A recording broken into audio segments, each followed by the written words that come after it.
नमस्कार दोस्तों, मेरा नाम सुशांत है और आपका स्वागत है हमारे चैनल फास्ट इंडिया न्यूज में। जैसे कि आप सबको पता ही है कि मध्य प्रदेश में विधानसभा चुनाव का आगमन बहुत जल्द होने जा रहा है, जिसके चलते सभी प्रत्याशी, उम्मीदवार व प्रबल दावेदार अपनी तैयारियों में जोरों शोरों से जुट चुके हैं और हमारा चैनल लगातार लगा हुआ है आपको कुछ नए और बेहतर चेहरों से मिलवाने के लिए।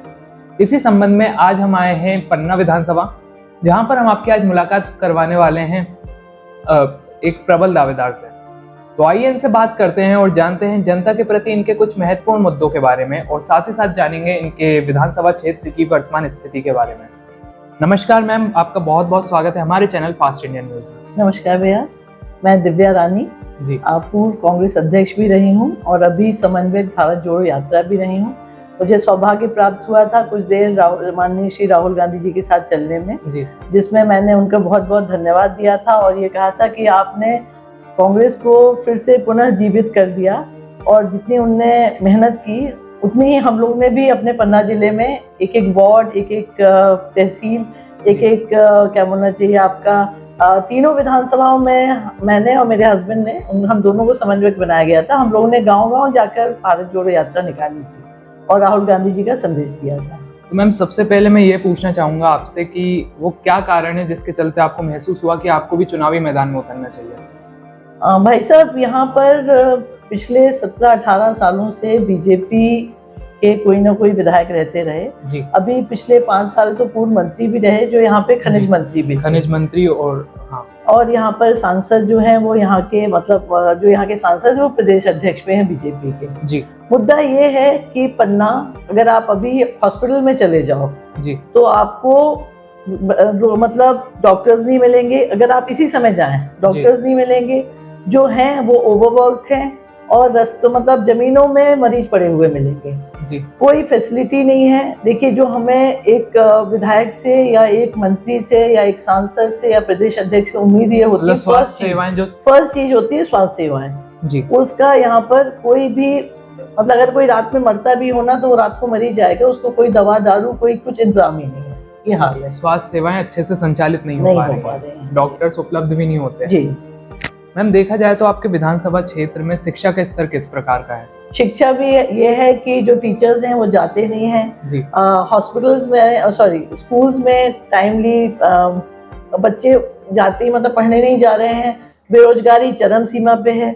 यहाँ पर एक जेके फैक्ट्री आई हुई है, जेके सीमेंट फैक्ट्री, जो माननीय खनिज मंत्री के अंडर में ही है, जैसा कि होना भी चाहिए, किंतु पन्ना के एक भी व्यक्ति को रोजगार नहीं मिला है। और जबकि पिछली बार पन्ना में जब अपने 17-18 महीनों के लिए कमलनाथ सरकार आई थी जी, कमलनाथ जी की सरकार आई थी उस समय जी 15 महीने के लिए, तो उस समय उनने एक इंडिया सीमेंट पन्ना में ला रहे थे और उनने यही वादा किया था कि 70% यहाँ के लोगों को रोजगार मिलेगा। मैम, देखा जाए तो जो सरकारी स्कूल होते हैं उसके अंदर एक योजना चलती है, मिड डे मील योजना जी, जो 1995 में शायद शुरुआत लॉन्च हुई थी जी। तो उसका जो लाभ होता है वो बच्चों को पूर्ण रूप से मिल पा रहा है या उसमें भी कुछ कमी है? बच्चे स्कूल ही नहीं जा रहे हैं तो सिर्फ नाम की योजनाएं चल रही हैं। ना टीचर्स होते हैं, ना योजनाओं का लाभ मिल पा रहा है, टाइम से जा ही नहीं पा रहे हैं, ना उनके वहाँ पर बच्चे होते हैं और ना वो मिड डे मील। तो देखिए, खर्चे तो दिखाती है सरकार जी। हम जैसे कि आपने बताया कि आप एक प्रबल दावेदार हैं जी, तो आप मूल रूप से जनसंपर्क भी कर ही रहे होंगे। बिल्कुल। तो इन जनसंपर्क के दौरान आपको वो कौन कौन सी मूलभूत समस्याएं सुनने को मिल रही हैं जनता के द्वारा? भाई साहब, सबसे बड़ा तो है, चूंकि मेरे हस्बैंड यहाँ पे जिला पंचायत भी लड़ चुके हैं, अध्यक्ष का चुनाव भी लड़े हुए थे और पिछले चुनाव चूंकि वो 5 साल में ना होके 8 साल रहे, तो 8 साल तक हम लोग लगातार उन क्षेत्र में भ्रमण कर रहे थे। सबसे बड़ी समस्या यहाँ अजयगढ़ क्षेत्र की है, जो एक पन्ना में जहाँ पर 190 पोलिंग्स हैं आउट ऑफ 230, तो वहाँ पर लाइट की सबसे बड़ी समस्याएं हैं। बिजली भी लाइट मतलब जो लोगों ने अभी धाने लगाई हुए हैं, जिनको अभी पलेवा, आपको पता है मतलब बोने के पहले पानी लगाना पड़ता है, उसको पलेवा बोलते हैं हम लोग के यहाँ, वो लगाना, वो नहीं लगा पा रहे हैं, धाने सूख रही हैं। मतलब अगर कोई व्यक्ति वहाँ के लोग बोल रहे हैं कि साहब अगर रिश्तेदार आ जाए तो वो 3 दिन रुकने की जगह एक रात में ही भाग जाते हैं, इतने मच्छर काटते हैं। ये हाल है। मैम, क्या आपने इसके खिलाफ कोई आवाज नहीं उठाई? हम लोगों ने जाके यहाँ बात की तो बोले जब लाइट रहेगी नहीं तो पहुंचेगी कहाँ से। मतलब ये है यहाँ के, मतलब ये जिला है जहाँ पर हमारे सांसद जी, जहाँ पर हमारे मंत्री जी और ऐसे लोग हैं, और ये हम तो ये बोलते हैं ना कि आप बनते क्यों हो जी, आप जनप्रतिनिधि बनते क्यों हो जब आप लोगों की सुख सुविधाओं का ध्यान न रख सकें। मैम एक महत्वपूर्ण समस्या और जो अक्सर देखने को मिलती है पूरे मध्य प्रदेश में, ना सिर्फ आपके विधानसभा में जी, कि रोडों पर अन्य जानवर यूं ही घूमते रहते हैं, जिसके कारण कई बार दुर्घटनाएं भी घट जाती हैं, जिसमें गोवंश की जान को भी क्षति पहुंचती है और साथ ही साथ मनुष्य की जान को भी क्षति पहुंचती है। बिल्कुल सही कहा आपने। भाई साहब, गोवंश तो खासकर बुंदेलखंड में और खासकर हमारे पन्ना जिले में इतना आवारा है, इतना ज्यादा आवारा है और उसके ऊपर कोई रोक टोक नहीं है जी। कमलनाथ जी ने प्रॉमिस किया था कि हम लोग गौशालाएं बनाएंगे और उसमें मेरे हस्बैंड ने एक बहुत अच्छा उनको एक सजेशन भी दिया था। जब मैं उस समय मैं कांग्रेस अध्यक्ष थी और आप जिला पंचायत मेंबर थे, कि साहब जितने भी बुल्स हों इनको आप न्यूट्रल कर दो तो आगे का जनरेशन ना बढ़ पाए, और जो हमारे पास गौवंश हो उनको हम रखें। और जैसा आप तो मतलब माननीय कमलनाथ जी ने बोल भी दिया है कि जो भी मतलब सरकार आने के बाद गोबर भी खरीदा जाएगा, तो मुझे आशा है कि हम लोग इस गोवंश से हटेंगे। सबसे ज्यादा यहाँ पे जो गाय मर रही हैं वो है हमारे सिमरिया क्षेत्र में, जहाँ पर जेके सीमेंट फैक्ट्री आई हुई है। वहाँ वो बड़े बड़े ट्रॉला एक एक दिन में 7-7, 8-8 गायों को मार रहे हैं। मैं ये पूछना चाहती हूँ कि बीजेपी का सिद्धांत है गौ की पूजा करना, ये कहाँ की गौ की पूजा हो रही है मध्य प्रदेश में? हम गौशालाएं तो बनी है लेकिन वो अच्छी तरीके से संचालित नहीं होती हैं। भाई साहब, 3 रुपए एक गाय को 3 रुपए खाने का पैसा मिल रहा है। 3 रुपए में आप बताइए आज क्या हो रहा है, तो कहाँ से संचालित होंगी? मैम जैसे कि आपने थोड़ी देर पहले बताया था कि बेरोजगारी एक बड़ी समस्या बनकर आ रही है, वो पूरे देश का ही एक बड़ा मुद्दा है, तो आप बेरोजगारी को दूर करने के लिए कौन से कदम उठाएंगे? बेरोजगारी देखिए, जैसे अगर 3 फैक्ट्रीज हमारे पन्ना जिले में आ रही हैं तो मैक्सिमम तो लोग उसमें, जब जैसे अगर 70% लोगों को मिलना है तो कुछ यहाँ के पन्ना जिले के लोग 70% लोग तो वहाँ होंगे। बाकी हमारा जो वचन पत्र है कांग्रेस का, उसमें बेरोजगारों के लिए माननीय कमलनाथ जी ने बहुत अच्छा, जो आप लोग ने भी देखा होगा, बहुत अच्छे सुझाव दिए हैं। और आशा करते हैं हम लोग कि अगर अच्छी टिकटें बांटी जाएंगी, सरकार बनेगी, तो निश्चित ही उन लोगों का ध्यान रखा जाएगा। मैम लेकिन शिवराज सिंह चौहान जी ने भी तो लाडली बहना योजना निकाली है, जिसमें वो काफी सारे लाभ दे रहे हैं और 450 का गैस सिलेंडर भी दे रहे हैं। हाँ, नहीं, आपने बहुत अच्छा मुद्दा बोला। अभी अभी हमने जो जनसंपर्क शुरू किया है उसमें हम लोग एक गांव गए थे। वहां पर मंदिर में एक कार्यक्रम था, खोरा करके गांव है।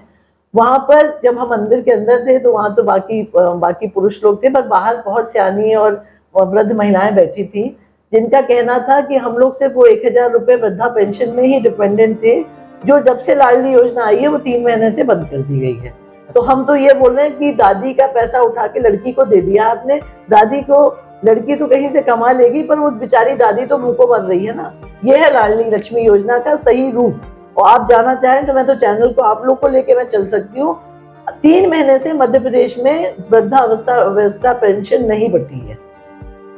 मैम जो सरकार योजनाएं बनाती हैं वो योजनाएं तो काफी अच्छी होती हैं, लेकिन क्या आपको ये नहीं लगता कि कहीं ना कहीं जनता में जानकारी के अभाव के कारण उन योजनाओं का जो लाभ होता है वो उन्हें पूरी तरीके से मिल नहीं पाता? आप बिल्कुल सही बोल रहे हैं, सरकार योजना बनाती है, किंतु हमारा ये पूछना है कि आप जनप्रतिनिधि क्या सिर्फ रेत इधर से उधर करने के लिए बनते हो क्या? जी नहीं। बस जनप्रतिनिधि का काम क्या होता है? आप विधायक बने हो, आपको सैलरी मिलती है, पर ये थोड़ी आप मंत्री बनते हो, ये थोड़ी कि आप लाल बत्ती लगा के घूमो। आपका काम ये होना चाहिए कि आप जाके गांव जाके आप उस योजनाओं को बताओ लोगों को।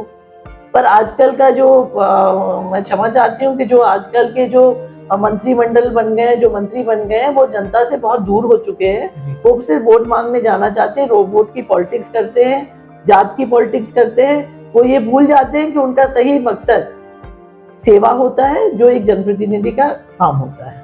मैम कई बार ये भी देखने को मिलता है कि जो मध्य प्रदेश है उसमें भ्रष्टाचार अपनी चरम सीमा पर आ गया है। ये कई बार सुनने को मिलता है, हर ठेके पे कमीशन खोरी होती है, किसी भी सरकारी काम को अपनी फाइल बढ़वाने के लिए, आगे बढ़वाने के लिए घूस मांगी जाती है। जी भाई साहब, पन्ना जिले की, आप तो पूरे मध्य प्रदेश की बात कर रहे हो, बिल्कुल बात सही है। पन्ना जिले में रेत के ठेके ही नहीं हुए जी, किंतु ट्रकों में, मतलब मेरे पास वीडियो है, मेरे पास आपके यहाँ के आपके पत्रकार साथियों के कवरेज हैं। आज भी यहाँ रामनई की एक रेत खदान है जो धड़ल्ले से चल रही है। तो प्रशासन उनके खिलाफ कदम क्यों नहीं उठा रहा? क्यों उठाएगा? प्रशासन भी तो अभी उन्हीं का साथ दे रहा है। प्रशासन उनके साथ मिला हुआ है। बिल्कुल। मैम जैसे कि हमने कुछ महत्वपूर्ण समस्याओं की चर्चा की आपके साथ जी, तो जो वर्तमान विधायक है, क्या उनने इस समस्याओं का निवारण करने के लिए कोई कदम नहीं उठाया? आप ये बताइए 5 साल वर्तमान विधायक जी के तो निकल गए हैं, किंतु आपको जब अस्पताल ठीक नहीं है, स्कूल ठीक नहीं है, रोड सही नहीं है, अभी अभी उन्होंने एक पर्यटन के लिए एक बहुत बड़ा यहाँ पर पर्यटक स्थल का उन्होंने उद्घाटन किया था, किंतु उसको पहुंचने वाली रोड अप्रोचेबल ही नहीं है, उसमें कम से कम 5 से 10 लोगों की मौत हो चुकी है। तो आप ऐसा क्या मतलब क्या दिखाना चाहते हैं? मैं तो बोलूंगी कि आप जो भी आप लोगों का जो भी निर्णय हुआ है वो भी कमीशन खाने के लिए हुआ है। मैम, इन आने वाले चुनाव में आपके कौन से वो महत्वपूर्ण मुद्दे होने वाले हैं जिनको लेकर आप चुनावी मैदान में उतरेंगे?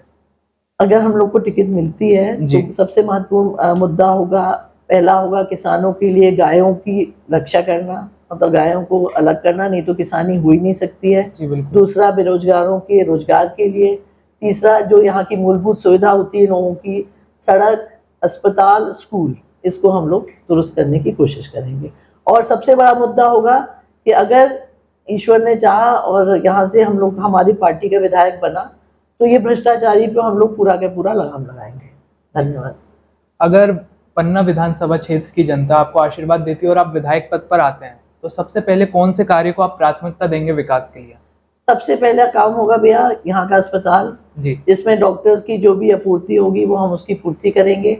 मेनली मेरा यही सजेशन है कि पन्ना जैसी छोटी जगहों पर लोग आना नहीं चाहते हैं तो उसके लिए अगर होगा और जनता अगर हमको विधायक बनने का मौका देगी तो मैं अपने फंड से उन डॉक्टर्स को कुछ एक्स्ट्रा पे करेंगे हम लोग, जिसमें वो आके पन्ना में रहें। क्योंकि सबसे बड़ी यहाँ पे सबसे बड़ी परेशानी है कि 2.5 लाख लोगों पे, मतलब मैं पन्ना विधानसभा की बात कर रही हूँ, मुश्किल से 10 से 12 डॉक्टर्स भी नहीं होंगे। ये हाल है यहाँ का। प्राइवेट हॉस्पिटल्स चल नहीं पा रहे हैं क्योंकि अगेन वही है कि यहाँ के डेवलपमेंट नहीं है, तो लोग डॉक्टर्स अपना काम छोड़ के आना नहीं चाहते हैं जी। तो ये प्रॉब्लम है। सबसे पहला हॉस्पिटल, फिर उसके बाद बेरोजगारी एंड उसके बाद फिर बाकी सब काम। धन्यवाद। मैम, आप हमारे चैनल के माध्यम से अपने विधानसभा क्षेत्र की जनता को क्या संदेश देना चाहते हैं? हम यही बोलते हैं कि अभी अभी वो पिक्चर आई है, आपने देखा होगा जवान, उसमें जो आखिरी में उन्होंने बोला है कि आप कोई सब्जी खरीदने नहीं जा रहे हो, जब आप सब्जी खरीदने जाते हो तब आप मोल भाव करते हो, परखते हो। तो इस बार अपना जो भी आप प्रतिनिधि चुनिए सोच समझकर, ये देख के कि उसको कोई आपसे पैसा तो नहीं खाना है, उसको आपके कामों में कमीशन तो नहीं लेना है, उसको रेत तो नहीं खोदनी है, और उसका स्वभाव जानिए, उसको परखिए और उसके बाद अपना वोट दीजिए। धन्यवाद। धन्यवाद मैम, आपका बहुत बहुत शुक्रिया हमारे चैनल को अपना कीमती समय देने के लिए।